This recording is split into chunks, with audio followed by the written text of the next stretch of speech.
12번째 시간입니다. 책 74주입니다.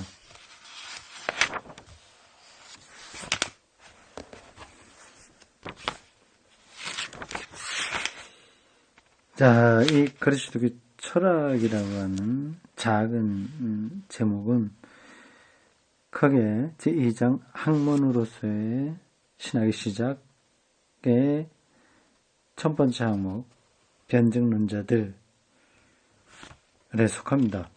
변증론자들 안에 들어있는 작은 제목으로 그리스도교 철학입니다.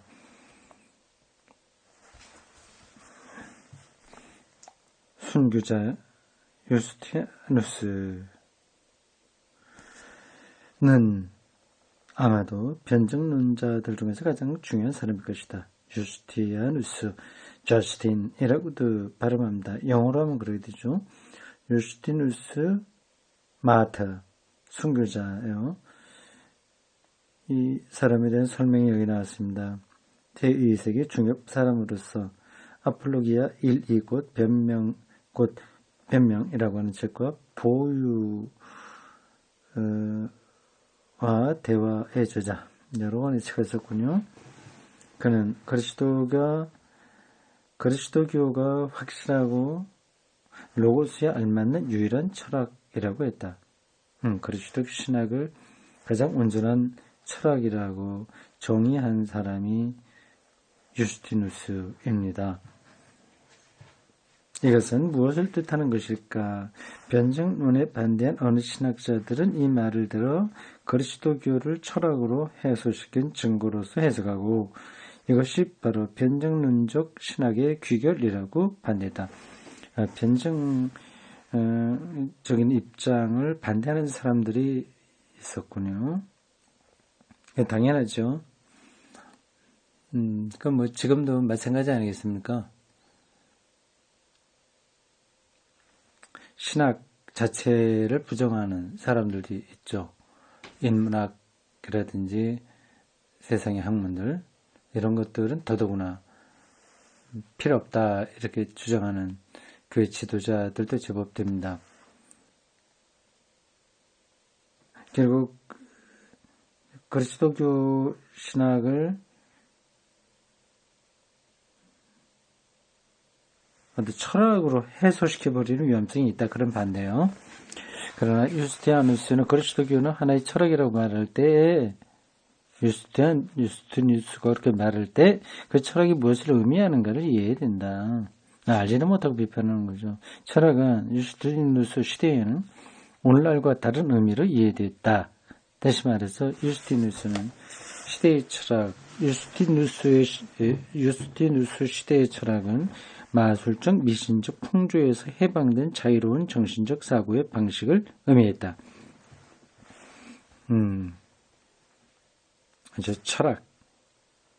철학은 신화에 속한 것들이 옳은지 그른지를 검증하는 인식론적 토대로 그 당시에 이해가 된 거예요. 신학이라고 하는 말이 이거는 그 당시는 별로 그렇게 좋은 뜻은 아니었습니다. 이거는 신들에 대한 이야기였어요. 신화를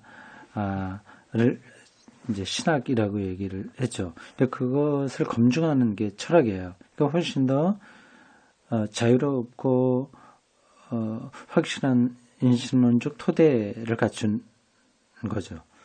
그래서 유스티누스는 철학이란 이처럼 미신적이거나 마술적인 것이 아니라고 이해하고 있었기 때문에 그리스도교는 확실하고 로고스에 알만한 유일한 철학이라고 말했던 것이다. 기독교가 아주 이성적이다. 로고스에 알맞다. 그런 철학이다. 그렇게 주장할 수 있었던 거죠. 근데 그걸 반대하는 사람들은 저는 이제 철학의 문제를 잘 모르고 그렇게 하는 거죠. 고대 말기에 그리스 사람들에게서 철학이란 단순히 이론적인 문제가 아니고 그게 실천적이고 실존적인 문제였다. 철학자가 제시한 삶의 이해는 그들에게는 삶과 죽음의 문제였다. 한 사람의 철학자가 된다는 것은 하나의 철학파에 속한다는 것을 의미했다. 거의 종교적인 차원인 거죠. 삶과 죽음의 문제까지 거기에 들어있으니까요. 그런데 철학파란 일종의 종교적인 제2공동체, 바로 나오는군요. 종교적인 제2공동체로서 그 학파의 창시작에는 진리가 계시되어 있다고 사람들은 믿고 있었다. 이러한 학파에 받아들여진다고 하는 것은 철학박사 학위를 받는다는 따위의 의미가 아니고 학파의 분위기 속에 인격적으로 참여한다는 것을 의미한다. 지금의 철학 공부하고는 완전히 다른 거예요.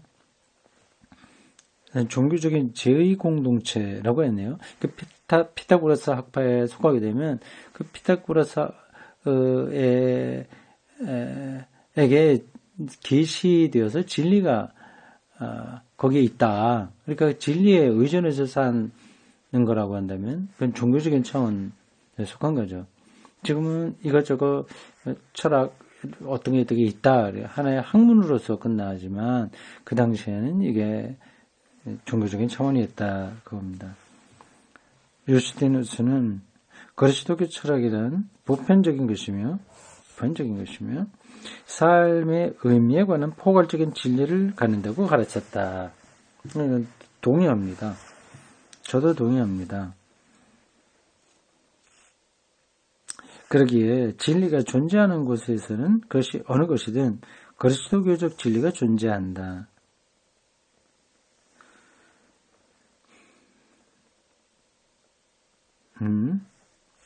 삶에 관한 진리, 그것은 어디에서 나타나든 그리스도교적 진리다. 아무나 진리에 관해 말한 사람은 우리 그리스도교도들에게 속한다.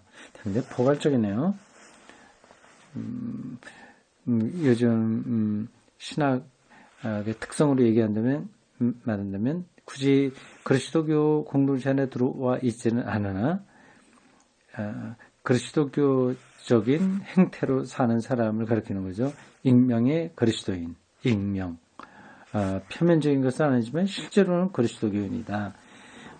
그런 거하고 맞닿아 있습니다. 이 말은 단순히 결국 단순한 자만이 아니다. 모든 걸 우리가 다 포괄한다. 그런 자만이 아니다. 그것은 그리스도교가 이제 모든 진리를 소유하고 있다든가 그리스도교만의 진리를 발견했다든가 하는 것을 의미하지 않는다. 그것은 후대의 로고스론적인 의미에서 봐. 그리스도교주 진리에 원리적으로 포함되어 있지 않는 진리란 그 어디에서도 존재할 수 없다고 하는 것을 의미한다. 그것은 제4복음서가 요한복음이죠. 로고스는 은혜와 진리가 충만했습니다. 라고 말한 것과 같은 의미이다. 그렇죠. 이 말은 또 거꾸로 그리스도교가 끊임없이 진리 지향적이다. 해야 된다는 뜻이기도 합니다. 재밌죠? 이미 이렇게 2000년 그 변증론자들, 교부들이기도 합니다. 거의. 그들에게서 굉장히 깊은 신학적이고 철학적인 바탕이 있었던 거예요. 네, 이런 많은 사람들의 사유와 그리고 논쟁, 저술, 그리고 공동체 활동 이런 것들이 다 농축되어서 그리스도교가 큰 종교 공동체가 된 겁니다.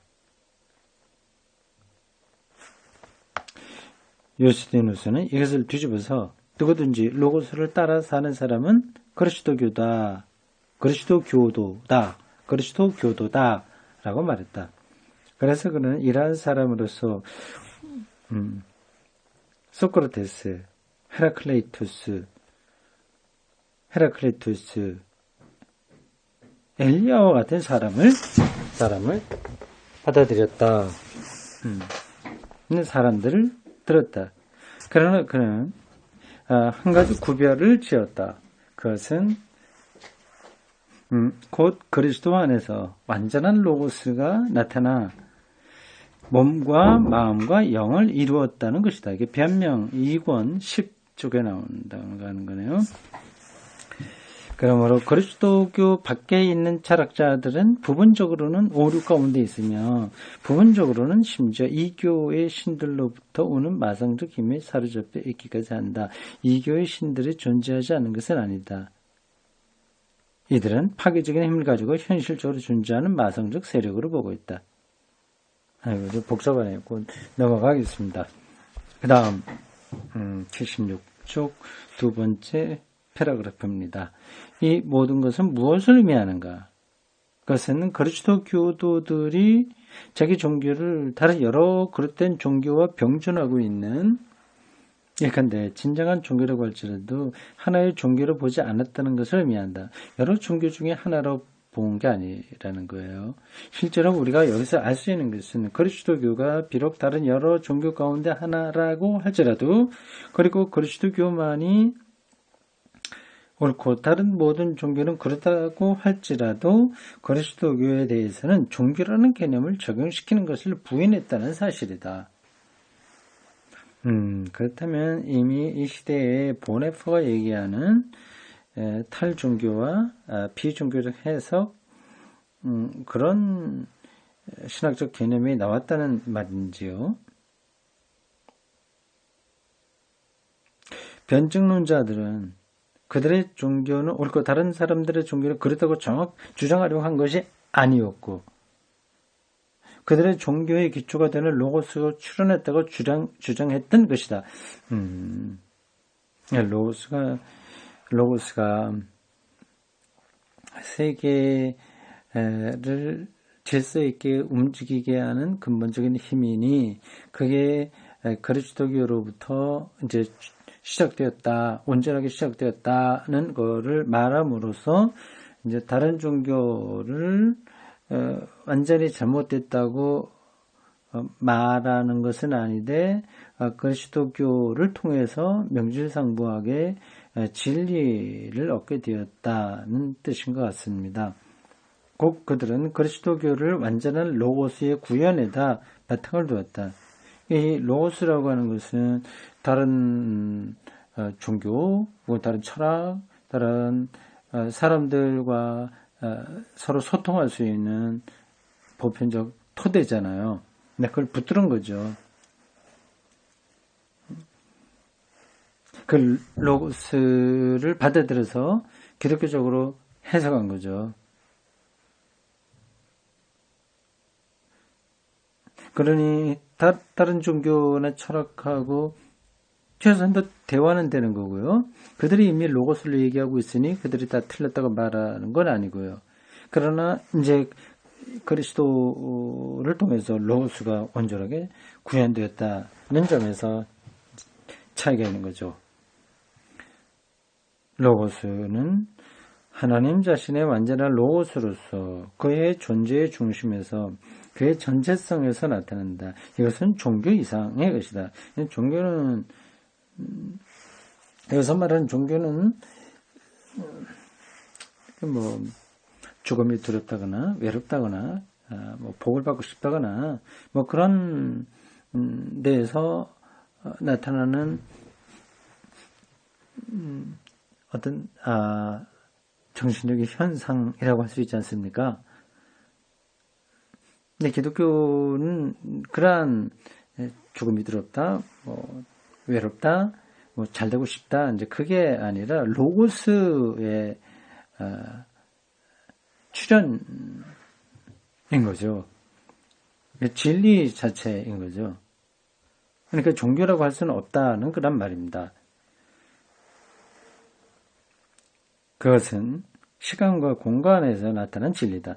그러므로 그리스도교라는 말은 하나의 종교로서가 아니라 모든 종교의 부정과 극복으로서 이해된다. 그렇기 때문에 그리스도교는 이러한 그의 보편성에 힘입어 로고스를 이야기하니까 이건 보편적인 거예요. 보편성에 힘입어 모든 종교를 포괄할 수 있는 것이다.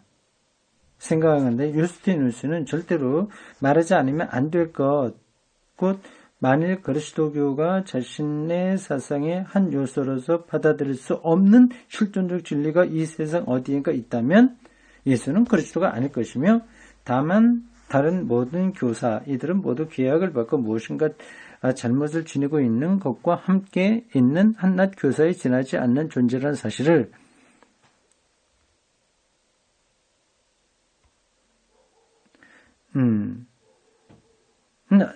를 말하는 거죠.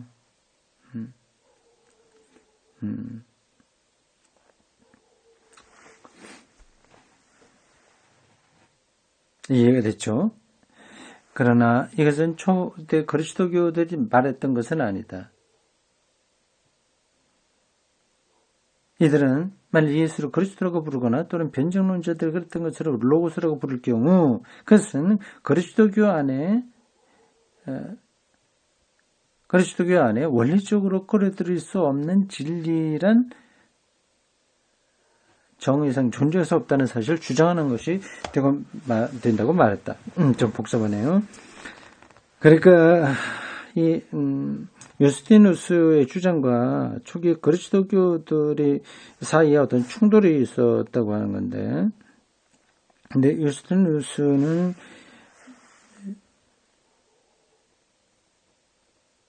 로고스의 근거에서 예수가 로고스라고 하는 그런 사실에 근거해서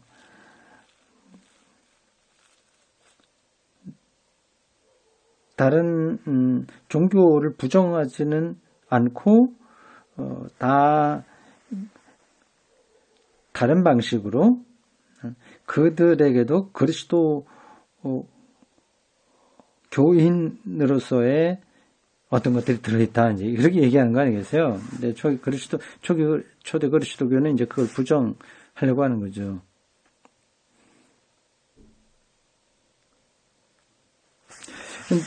이들이 왜 부정하는지를 지금 읽은 그 부분을 다시 한번 보겠습니다.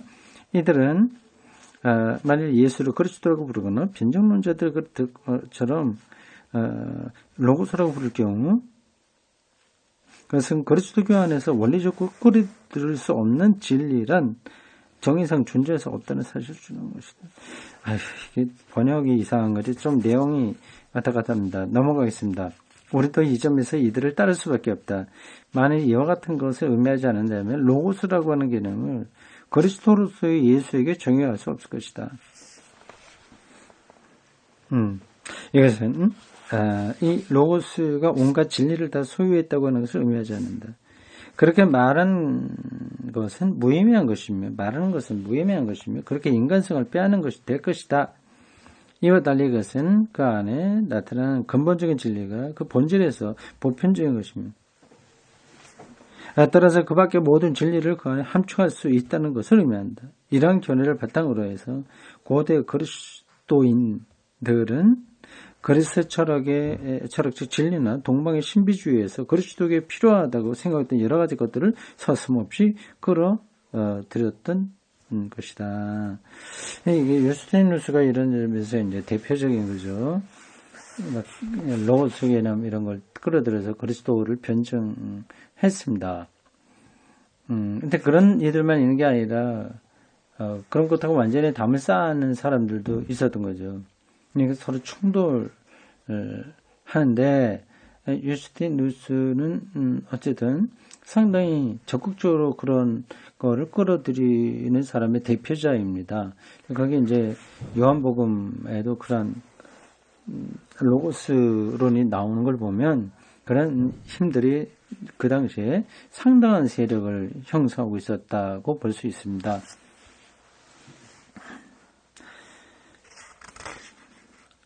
다음, 그런데도 그리스도교를 철학에서 구별하게 하는 것이 역시 그리스도 안에 나타난 로고스의 주존이었다. 다시 한번요. 그런데도 그리스도교를 철학과 구별하는 것 역시 그리스도 안에 나타난 로고스의 주존이었다. 이게 참 로고스의 주존이라는 표현이 이해가 잘 안 돼요. 번역의 문제로 보입니다. 이 로고스의 주존은 로고스 개념이 기독교 안에 들어왔다는 얘기를 가리키는 거겠죠. 이 로고스의 주존은 아주 교양 없는 사람들까지도 실존적 진리를 충분히 받아들일 수 있게 한다. 반면에 철학자들은 로고스의 추존에 대한 논의를 로고스가 추존하고 말고 있습니까? 로고스가 이제 기독교 신학 안에 들어왔다는 뜻인 것 같은데요. 로고스의 추존에 대한 논리로 하여 그 실존적 진리 잃어버릴 가능성을 가진다. 다른 말로 하면 그리스도교는 모든 철학보다 훨씬 우월하다고 변정난조자들은 말할 수 있을 것이다. 왜냐하면 철학은 교양을 전제로 하기 때문에 몇 사람만이 진리에 접근할 수 있고 그 밖에 교양 없는 많은 사람들은 진리로부터 배제된다. 그러나 이들은 살아있는 한 사람 안에 있는 로고스를 통해서 나타나는 진리로부터 배제되지 않는다. 예수가 그리스도라는 이 메시지는 그것이 모든 민족이나 종교를 포괄한다고 하는 점에서, 그리고 사회의 모든 계급과 집단과 계층의 사람들을 포괄한다고 하는 점에서 보편적이다. 철학보다 더 보편적이다. 그런 말인 것 같습니다. 예, 이건 뭐 빨리빨리 나가는 게 낫겠습니다. 너무 복잡한 이야기네요. 그리스도교를 옹호하기 위해서 변증론자들이 축해드는 또 하나의 논증, 교회에 속하는 그리스도 교도들이 그 적은 수에도 불구하고 그들이 발휘했던 도덕적인 행동력을 지적한 일이다. 도덕적인 행동력, 도덕성을 얘기하는 거죠. 그렇기 때문에 그리스도교 집단은 로마 제국에 대한 위험한 존재가 될 수 없었다. 착하게 사니까 로마 제국에 뭐 위험하겠냐고 하는 반론을 피는 거죠. 로마에서는 이거 기독교가 위험하다. 그러니까 앞 시간에 얘기한 대로요. 지금 변정론자들은 로마 그 제국 안에서 받는 두 가지 그 고발에 대한 자기 해명이라 변증이라고 하지 않았습니까? 그 중에 하나가 고발당하는 이유 중에 하나가 로마 체제를 위태롭게 한다는 거예요. 세계를 지배하는 악한 어떤 권세가 있다고 자기들은 생각해서 그 악한 권한들을 이제 통솔하는 게 로마 정치와 시스템 이데올로기인데, 기독교는 이미 극복되었다고 하니 더 이상 로마 권력이 없어도 된다는 생각이 싹틀 수밖에 없는 거예요. 그러니까 위험하다고 한 거예요. 근데 위험한 게 아닌 이유를 도덕성에서 지금 제시하는 겁니다. 이 집단은 세계가 혼돈으로 떨어지지 않도록 도왔다. 심지어 이들을 로마 제국 자체 이상으로 세계 질서를 뒷받침해주고 있었다. 그래서 유스티누스는 세계는 그리스도교들이 기도에 의해서 살고 있으며 그리스도교가 국가의 법률에 복종함으로써 살고 있다. 그리스도는 세계를 보존한다. 반면에 신은 그리스도교들 때문에 세계를 보존한다고 강조할 수 있었다. 이러한 유스티누스의 변증은 로마 체제 안에서 그 위험에 빠질 수 있는 기독교를 지켜내려고 하는 노력이었습니다. 자, 유스티누스에 대한 이야기가 거기까지 됩니다. 그리스도교 철학으로서 대표적인 사람이라고 할 수 있습니다. 자, 다음엔, 요건 더 이상 가기는 그렇네요. 요건 두 번째는 신과 로고스예요. 그거를 뭐 하다가 말면 그러니까 여기까지만 하고 다음 시간에 신과 로고스를 하는 게 좋겠습니다. 그래서 조금 시간이 남았으니까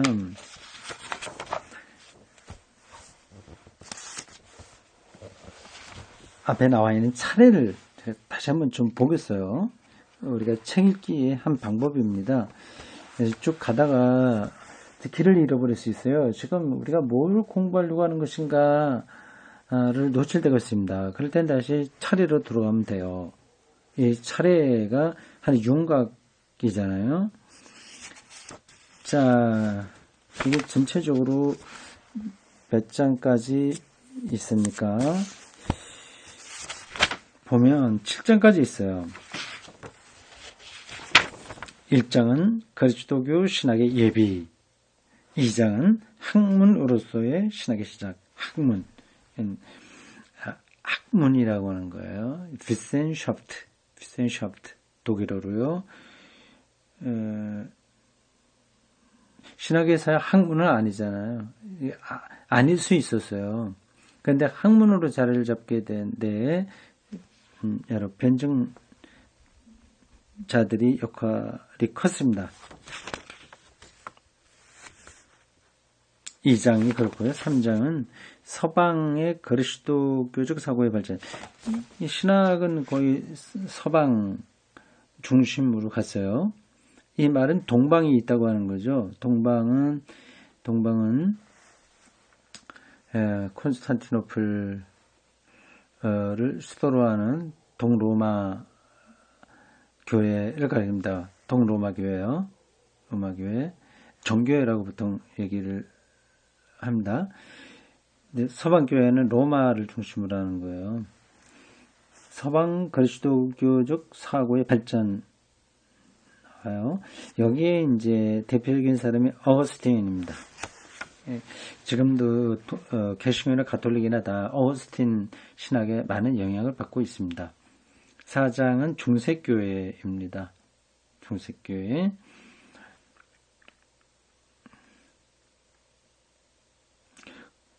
중세교회는 가톨릭 신학이 체계를 잡는 때라고 할 수 있습니다.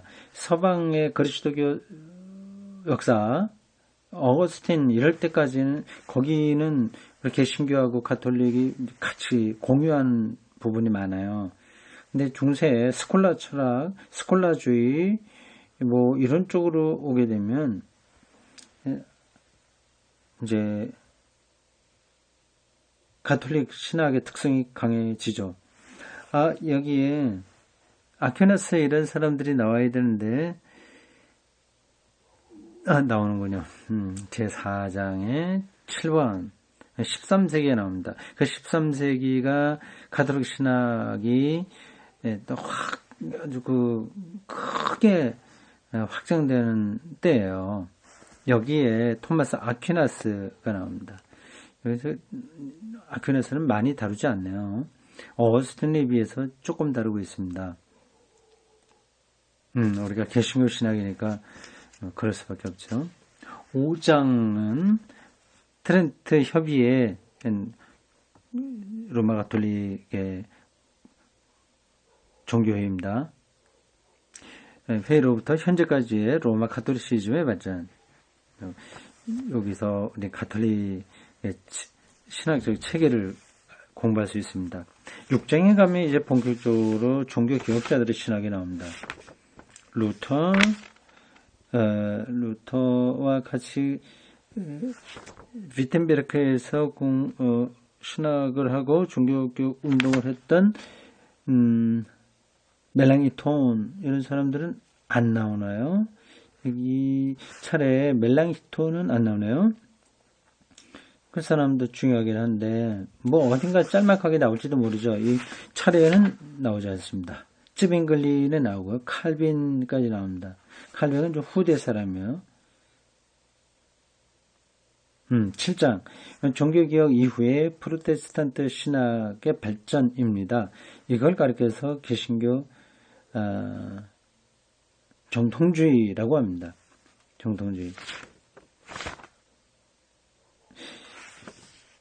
그 토마스 아퀴나스 이후로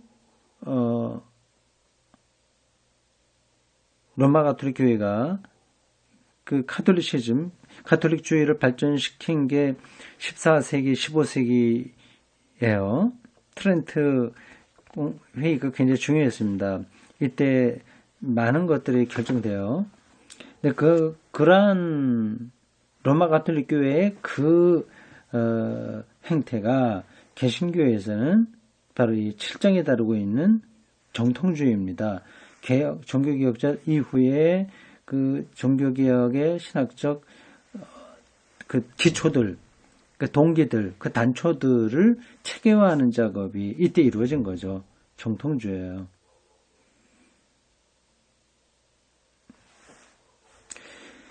자, 수고하셨습니다.